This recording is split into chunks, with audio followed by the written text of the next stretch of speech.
अस्सलाम वालेकुम। आशा करता हूं कि आप सब अच्छे होगे बच्चों। हमारे वीडियोस पसंद आ रहे हैं ना? हाँ, मैं जानता हूं। मैं आशा करता हूं कि हमारे वीडियो से तुम बहुत कुछ सीख रहे होगे। इंशाअल्लाह आज मैं तुम्हें पैगंबर याकूब अलैहिस्सलाम की कहानी सुनाऊंगा। और अब ध्यान से सुनो। बिस्मिल्लाह।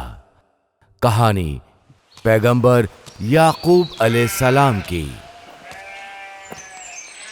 याकूब अलैहिस्सलाम अपने मामा के लिए लगातार 20 साल तक काम करते रहे। पैगंबर की वजह से लाबान बहुत जल्दी ही अमीर हो गया था।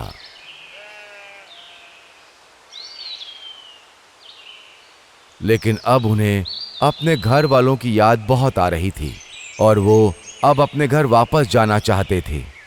एक बार पैगंबर ने अपने मामा से अपने घर जाने की बात कही। लाबान मान गए और उन्होंने उसकी मेहनत का पैसा देने का वादा किया। मुझे वो काले और चितकबरे मेमने चाहिए जिनका जन्म इस साल होगा, याकूब अलैहिस्सलाम ने कहा। लाबान मान गए और पैगंबर वहां से खुशी खुशी चले गए। लेकिन लाबान के दिल में लालच आ गया था। वो अपनी भेड़ों का बंटवारा बिल्कुल नहीं करना चाहता था। उन्होंने अपने बेटों से कहा कि वो सभी काली और चितकबरी भेड़ें झुंड में से कहीं और ले जाकर छिपा दें। अगली सुबह जब याकूब अलैहिस्सलाम सोकर उठे तो उन्हें पता चल गया कि उनके मामा ने उनके साथ धोखा किया है। लेकिन लाबान की चाल चल नहीं पाई। ज्यादातर जन्म लेने वाली भेड़ों में काली और चितकबरी थी। ये एक चमत्कार था। जब लाबान ने यह देखा तो वो बहुत क्रोधित हुआ, क्योंकि उसने ये भेड़ें पैगंबर को देने की बात कही थी।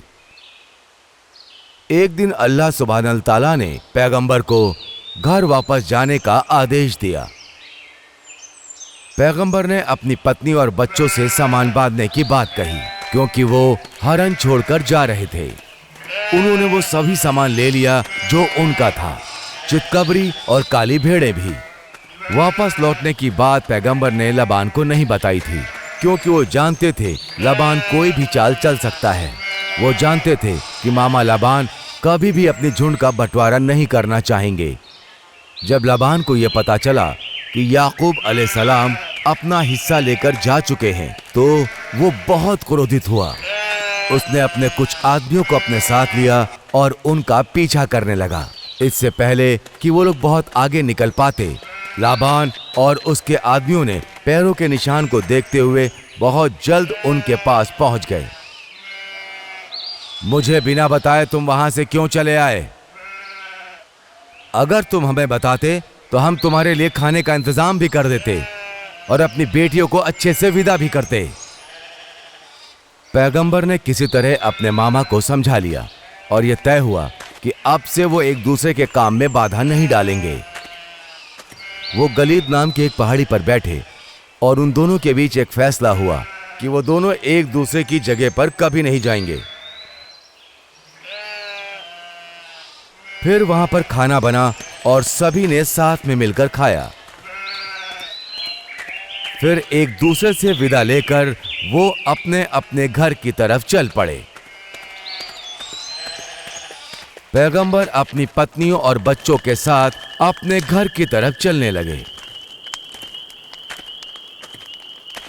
जब एक रात पैगंबर अपने तंबू के बाहर बैठे थे, तभी एक फरिश्ता इंसान के रूप में उनके सामने हाजिर हुआ। फरिश्ता उनसे कुश्ती लड़ने लगा और दोनों बराबरी से लड़ने लगे। फरिश्ते ने पैगंबर की जांघ पर हमला किया।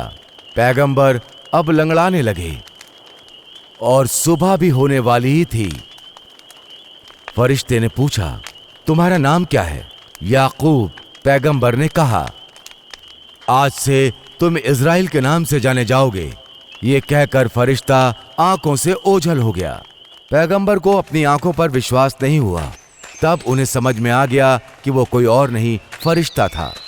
वो लगातार यात्रा करते हुए उनकी पत्नी और बच्चे जब शेर के राज्य में पहुंचे तो उन्होंने ईसाऊ को क्षमा करने का प्रस्ताव भेजा। लेकिन संदेश ले जाने वाला दुखद संदेश लेकर वापस लौटा। उसने पैगंबर को बताया कि ईसाऊ अपने 400 सिपाहियों के साथ यहीं आ रहा है। पैगंबर को लगा कि अब तक उनके भाई ने उन्हें क्षमा नहीं किया है। वो डर गए और इसलिए उन्होंने अल्लाह सुब्हानल तआला से मदद के लिए प्रार्थना की। फिर पैगंबर ने एक शानदार उपहार अपने भाई के लिए तैयार किया। उन्होंने अपने नौकर से 200 बकरी, 200 भेड़ें, 30 ऊंट और कई जानवरों को अपने भाई के पास ले जाने को कहा, इससे पहले कि वो यहां पहुंचे। जब तुम मेरे भाई से मिलोगे तो वो पूछेगा कि तुम कौन हो, तो तुम कहना कि ये सारे जानवर आपके दास याकूब के हैं, अपने मालिक ईसाऊ के लिए। पैगंबर ने 2 दिन वहीं इंतजार किया और फिर वो अपने घर की तरफ चल पड़े। ईसाऊ पैगंबर के नौकर से मिला और वो संदेश सुनकर बहुत खुश हुआ। वो खुश हुआ ये सुनकर कि उसके भाई ने उसे इतने जानवर दिए हैं। फिर ईसाऊ ने अपने भाई को वहां आते देखा। याकूब ने अपने भाई को देखकर सलाम पेश करके अपनी गर्दन झुकाई। ईसाऊ ये सब देखकर बहुत खुश हुआ और उसकी आंखों से खुशी के आंसू छलक आए। उसने उन्हें गले से लगा लिया और इतने साल के गुस्से के लिए उससे क्षमा भी मांगी। ये लोग तुम्हारे साथ कौन हैं? उनकी पत्नी और बच्चों को देखकर ईसाऊ ने पूछा। ये मुझे अल्लाह से मिले हुए उपहार हैं। पैगंबर ने बड़े प्यार से इस बात का जवाब दिया। उनकी पत्नी रिया, रेचल और उनके बच्चों के साथ उनके नौकरों ने ईसाऊ को सलाम पेश किया। पहली बार ईसाऊ ने यह सारा उपहार लेने से मना कर दिया, लेकिन पैगंबर के जिद करने पर वो मान गए और अब सारे लोग घर की तरफ चल पड़े। और इन सब का मार्गदर्शन कोई और नहीं कर रहा था, ईसाऊ कर रहा था। लौटते समय पैगंबर ने यरूशलेम पर पड़ाव डाला। ये वही जगह थी जहां लौटते समय पैगंबर ने एक पत्थर पर तेल डाला था। फिर उन्होंने अपना वादा पूरा करने के लिए वहां पर एक मस्जिद का निर्माण किया। पैगंबर याकूब अलैहिस्सलाम के कुल 12 बेटे थे और यूसुफ उनमें से एक था। वो एक बुद्धिमान और सुंदर इंसान की तरह बड़ा हुआ। वो मिस्र चले गए और वहां पर 17 सालों तक रहे। लंबे समय तक लगातार वो अल्लाह का संदेश लोगों को सुनाते हुए पैगंबर ने ये दुनिया छोड़ दी। वो लगभग 147 साल जिए थे। तो दोस्तों, तुम्हें यह कहानी पसंद आई? अगर ये वीडियो पसंद आया हो तो सब्सक्राइब का बटन दबाना मत भूलना और नोटिफिकेशन बेल भी, ताकि हमारे वीडियो से अपडेट रहो और अपने दोस्तों को भी हमारे चैनल के बारे में बताओ। आज के लिए इतना ही। Good bye.